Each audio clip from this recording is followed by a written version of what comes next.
So for this video, we're gonna try to work with a compound interest problem. How do I know it's a compound interest problem? Because it's, say, right here, compounded quarterly. Either way, there are two equations for two formulas for compound interest. The first one, you should know, you should memorize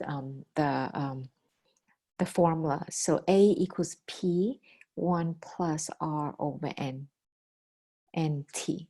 So this is for compound interest, and N is the number of compounding periods. So for this one right here, N would be 4 because it's a compounded quarterly. Okay, so we just need to figure out what they're asking you. Okay? So if you read the problem carefully, they're asking you how long. So they're asking you for the time. So they should give you everything else. So A, which is the final amount. In this case is 2984. P is the initial amount, which is 2,000. R in this case is 4.6%. So we need to change it to decimal. And N, like I mentioned earlier, is 4. Okay. And then 4 times T. Okay. So for this one right here, you see that we have to solve for T. It's a little bit trickier because T is the exponent. So you just want to do everything and isolate T, right? So first, I'm going to divide 2,000. Okay. And then, of course, you can definitely calculate the one inside the parenthesis, right?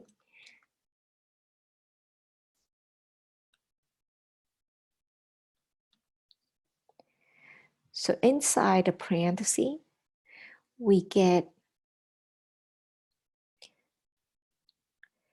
1.0115 for T.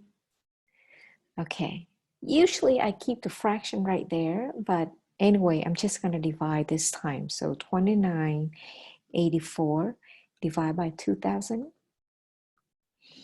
is 1.492. Usually I save it all the way to the end to use the calculator. Anyway, you can see that we have to bring down the exponent. So how do we do it? We're going to apply log, right? So if I apply log or ln on both sides, I'm going to write log. So I apply log on both sides.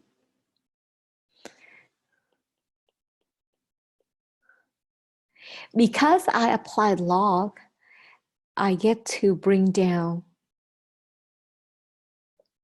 the exponent, right? So now you see that we can just divide and isolate T.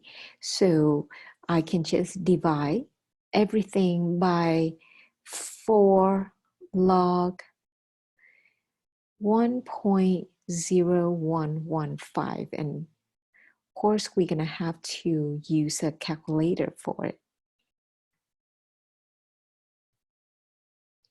Okay, so that's going to be your T.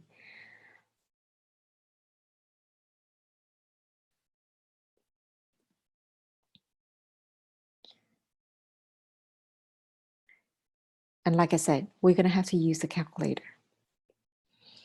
Okay, so the next problem right here also is a compound interest problem. But in this case, what you have is compounded continuously. So you know that we're going to have to use the other formula, which is what I call a PERT. So A equals to P e to the RT. Okay. All right. So like I said, we can put everything in. Now they ask you how much will he have in the account after 2 years. So they're asking you for the final amount. So A is what we're looking for. Now, he deposits 3,400, which is P. E, and then we have R is 9%, which is 0.09. And then after 2 years, so 2 years, so T is 2. Okay, and this is really easy. You just have to use the calculator for it. Okay, all right, moving on to the next problem. Right here, once again, what you see is continuously.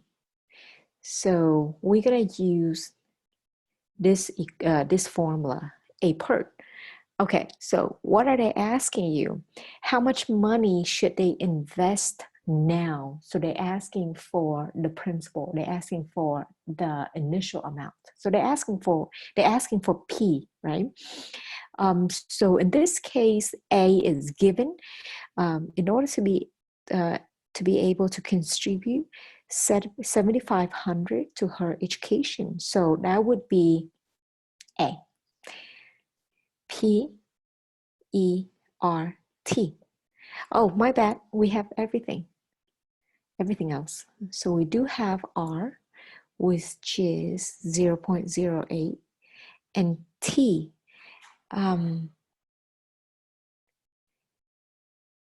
11 years. All right. So in this case, I would do this, divide, right?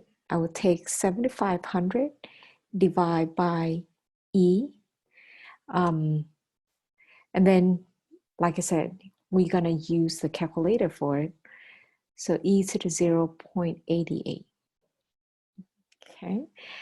So you can definitely use a calculator. It's really easy to calculate.